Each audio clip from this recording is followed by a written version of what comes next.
दादा, सिंधुदुर्ग जिल्ह्यात मालवण येथे पंतप्रधान नरेंद्र मोदी यांच्या हस्ते अनावरण झालेल्या राजकोट किल्ल्यावर बसवलेल्या शिवाजी महाराजांचा पुतळा वादळ वाऱ्यामुळे पडला. मग बघा, वादळ वाऱ्यामुळे जर पडतोय तर किती निष्कृत दर्जाचं काम केलं होतं. दर्जेच नाही यांना फक्त खुर्च्या पाहिजेत.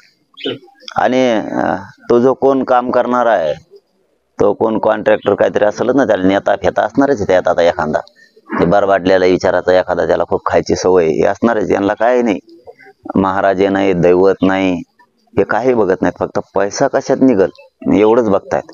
यांना ना जेलात उचलून टाकलं पाहिजे, सगळ्या यांना ठेवलं नाही पाहिजे.